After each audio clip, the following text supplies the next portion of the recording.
Dios les bendiga en este maravilloso programa. Los jóvenes de la iglesia Cristo Vive hemos hecho el tema número 5 de la juventud de los últimos tiempos y las señales del fin. Para empezar con el tema de hoy, vayamos a la palabra de Dios en Primera de Tesalonicenses, capítulo 2, versículo 19. Dice: porque ¿cuál es nuestra esperanza o gozo o corona de que me gloríe? ¿No lo sois vosotros delante de nuestro Señor Jesucristo en su venida? Nos está hablando del arrebatamiento de la iglesia, el cual debe ser nuestra esperanza todos los días y en cada momento. Pero para que entendamos mejor de este tema y aprendamos más al respecto, vayamos con nuestra hermana Milagros, que tiene algo para nosotros.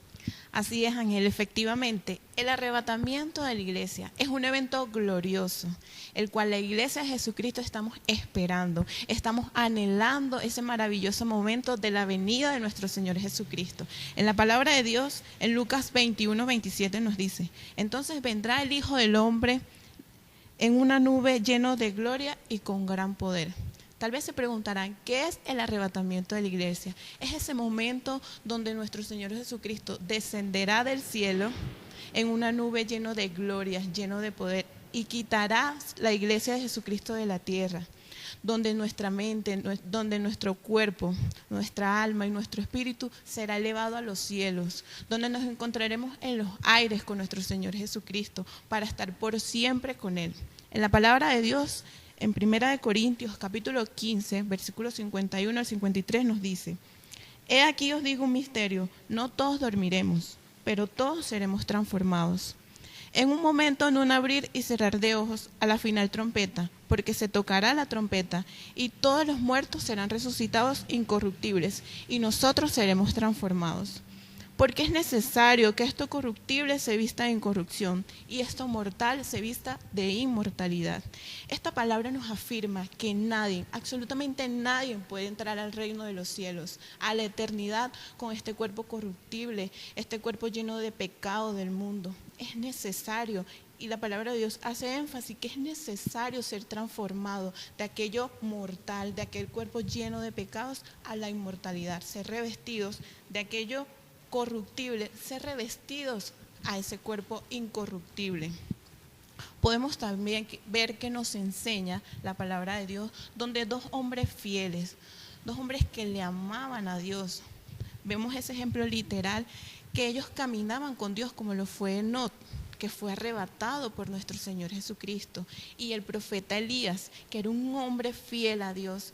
Él ascendió al cielo en caballos de fuego, en un torbellino. Vemos ese ejemplo que nos deja la Biblia, un ejemplo real, donde fueron arrebatados sin ver muerte.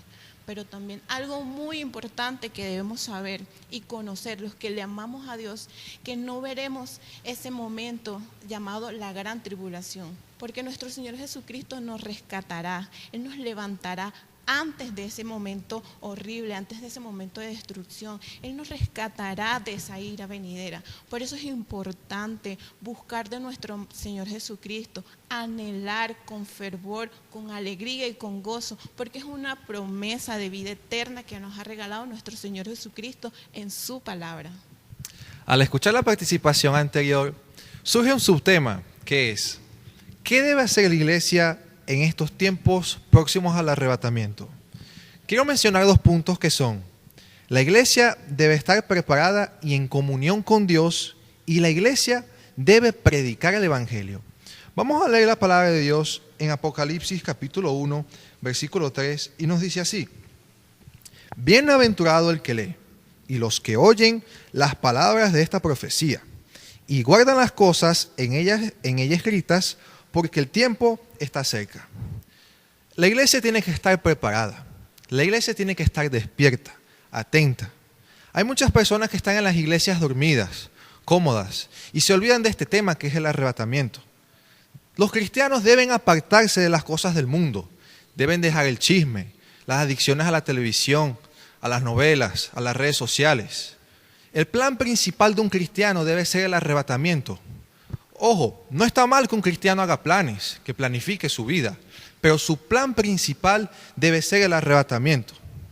Y el otro punto es la comunión con Dios. Debemos estar en una constante comunión con Dios en todo tiempo, para poder irnos con Él cuando nos venga a buscar.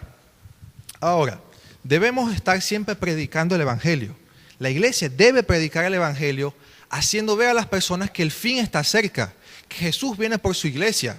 Hay que predicar el Evangelio porque, como cristianos, sabemos lo que viene para el mundo después que la iglesia sea arrebatada. Vienen cosas que el mundo jamás ha vivido y van a suceder cosas que jamás han sucedido. Así que siempre que tengamos la oportunidad, debemos predicar el Evangelio a las personas. No hay que obligar a nadie a que venga a la iglesia, pero eso sí, dejamos la invitación y Dios se encarga del resto. Así que estemos siempre en comunión con Dios, estemos conectados con nuestro Dios y siempre que tengamos la oportunidad, prediquemos el Evangelio, porque cuando Dios venga, estaremos listos. Gloria a Dios por esta palabra y como Daniel dice, estar en comunión con nuestro Señor.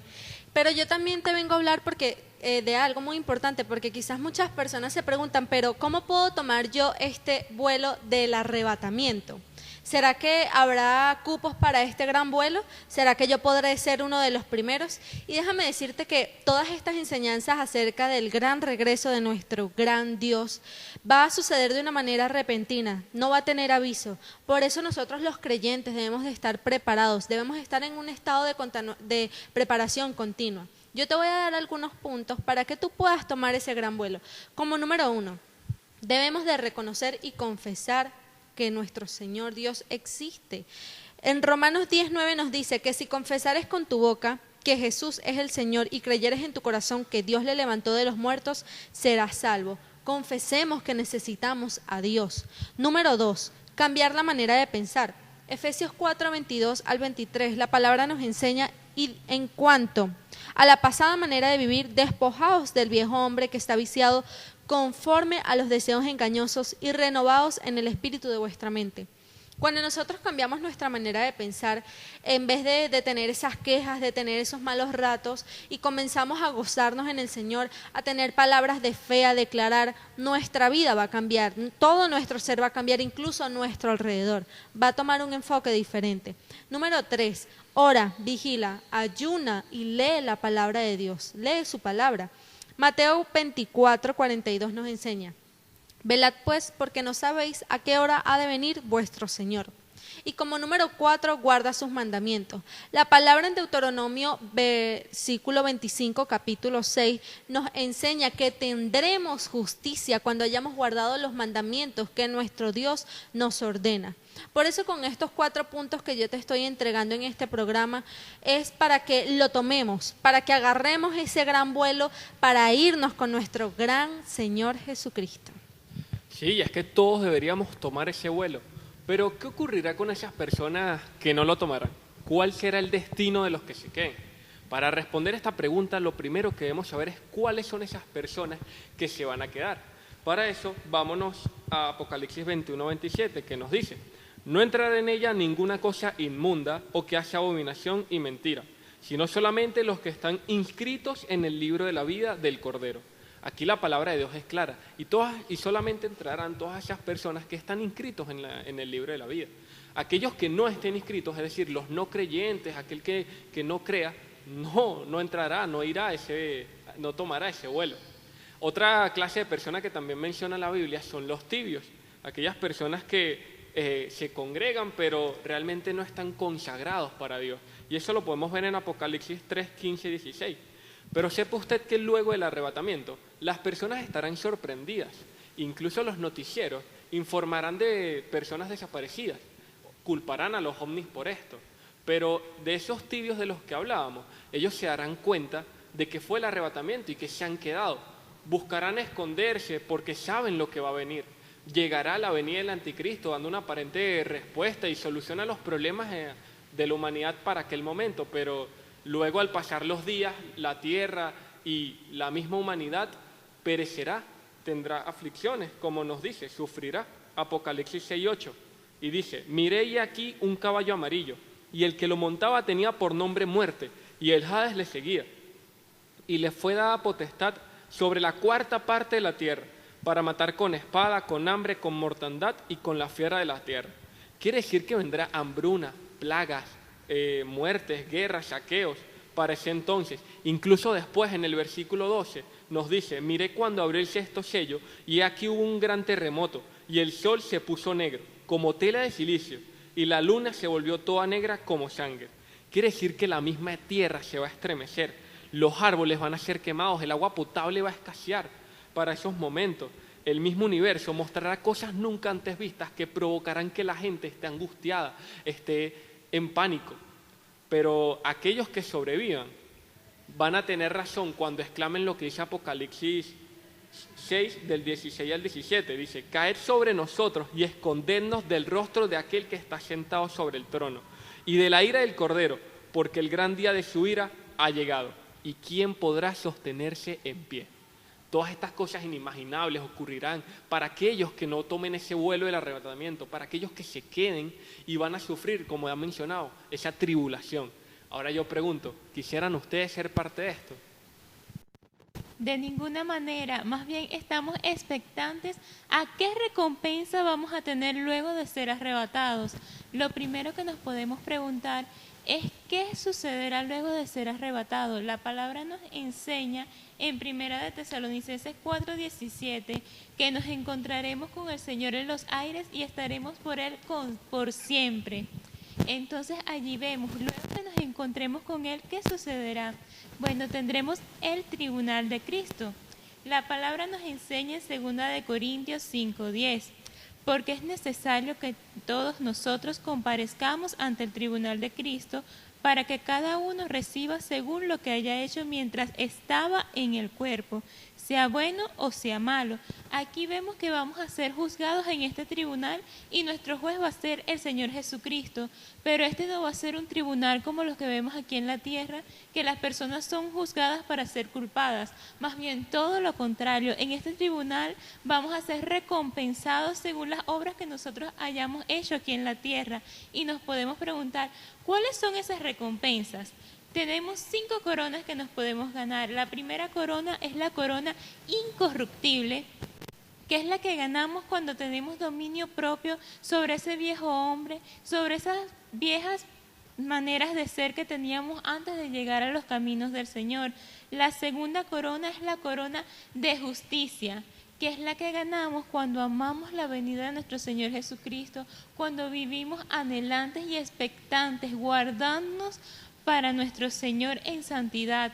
La tercera corona es la corona de vida, que es la que ganamos por resistir esas pruebas o esas tentaciones que vienen a nuestras vidas para separarnos del camino del Señor.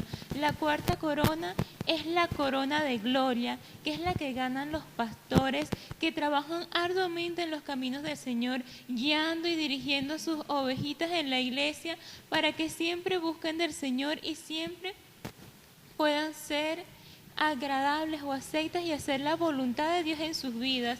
Y la quinta corona es la corona de gozo, que es la que ganamos cuando predicamos el Evangelio y ganamos almas para nuestro Señor Jesucristo. Aparte de esto, también vamos a tener muchos galardones que son que tendremos vestiduras blancas, comeremos del árbol de la vida y seremos llamados hijos de Dios por siempre. Es esta razón por la cual cuando estamos aquí en la tierra debemos siempre vivir expectantes a la venida de nuestro Señor Jesucristo, guardándonos y sobre todo atesorando esas obras para podernos ganar esos galardones que Él tiene para nosotros luego de ser arrebatados. ¿No les parece? Así es. Qué maravilloso es saber que nuestro Señor Jesús está tan cerca y que tiene preparado para nosotros todas esas coronas y esos galardones. Y así como Jesús subió a los cielos y fue llevado en las nubes en presencia de sus discípulos en la ascensión, de la misma forma volverá en el arrebatamiento a buscar a su iglesia. Y esto lo vemos en la palabra de Dios en Hechos 1:11. Que dice, los cuales también le dijeron, varones Galileos, ¿por qué estás mirando al cielo?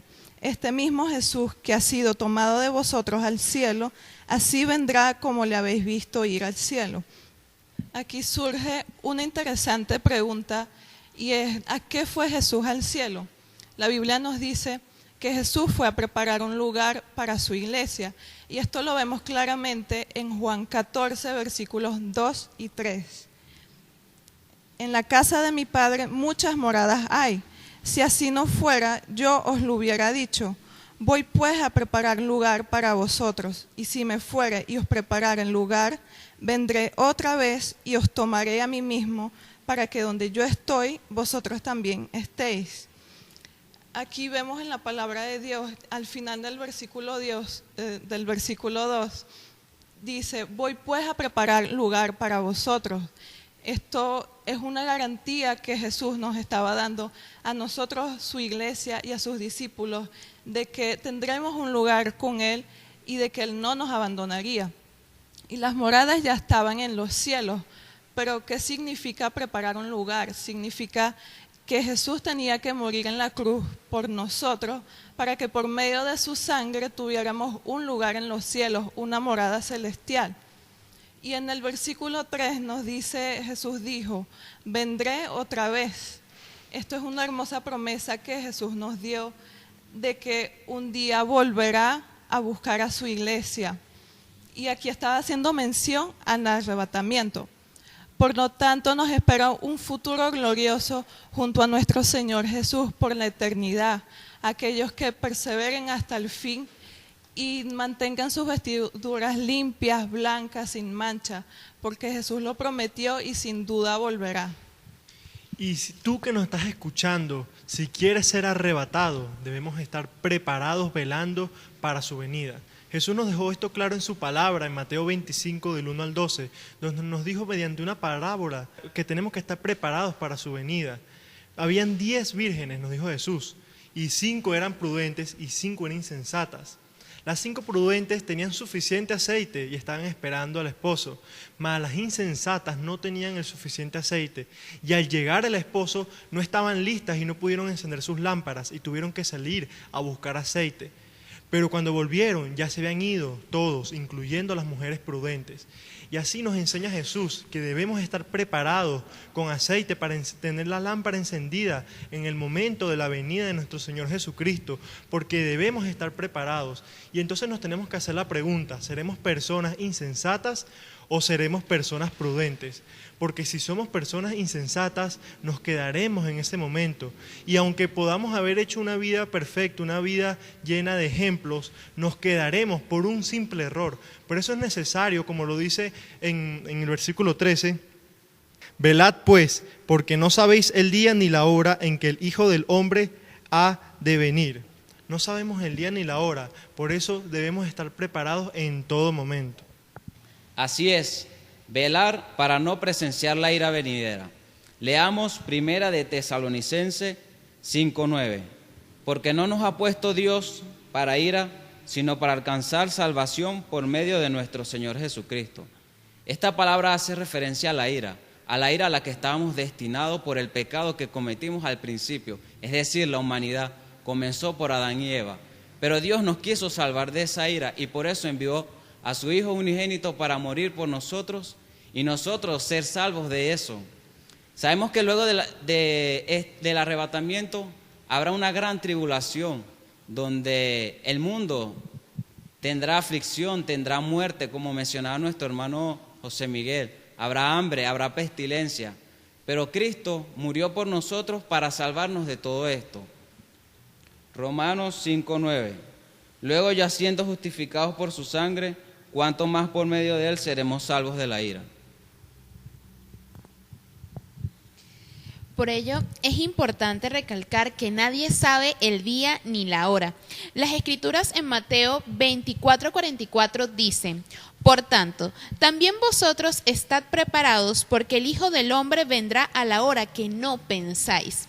A lo largo de la historia, muchas son las personas que han querido profetizar el momento de la llegada de nuestro Señor Jesucristo, pero evidentemente fallaron porque nadie sabe el día y la hora. Puntualicemos algunos casos.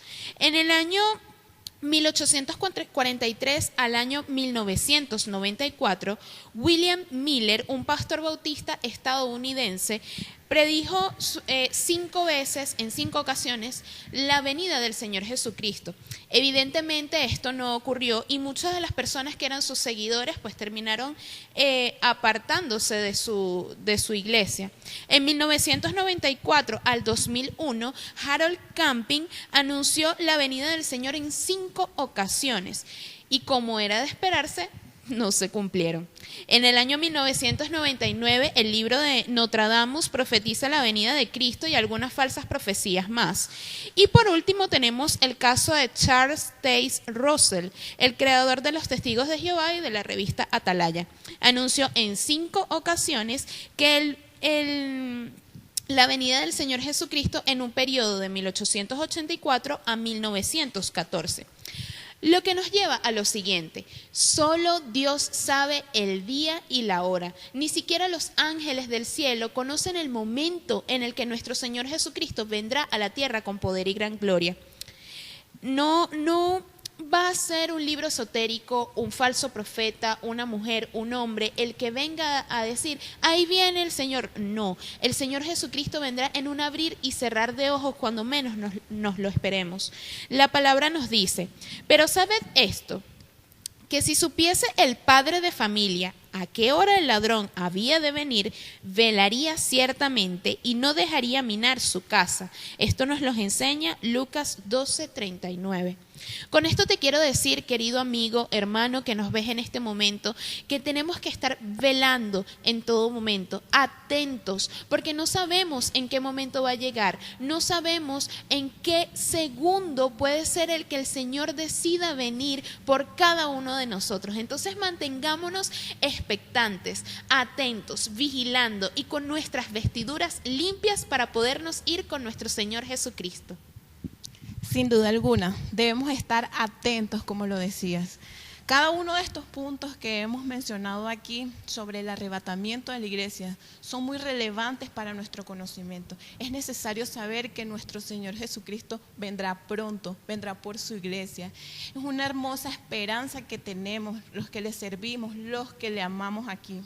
E iremos a ese lugar celestial, a esa morada especial que nos ha preparado nuestro Señor Jesucristo. Por eso debemos estar velando, porque no sabemos, como bien lo decía, no sabemos el momento, ni los ángeles, como bien lo decía. Solo Jesucristo sabe el momento que vendrá. Nosotros tenemos que estar alertas, estar pendientes y estar anhelando con mucha alegría la llegada de nuestro Señor Jesucristo. Amén, que este programa sea edificación, que nos ayude a todos a que busquemos de Dios en todo momento, siempre que podamos, en toda ocasión. Y los invito a que sigan viendo este programa, que inviten también a sus compañeros, a sus amigos, a sus familiares, para que puedan aprender de las señales de la juventud de los últimos tiempos y las señales del fin a través de este programa. Dios les bendiga.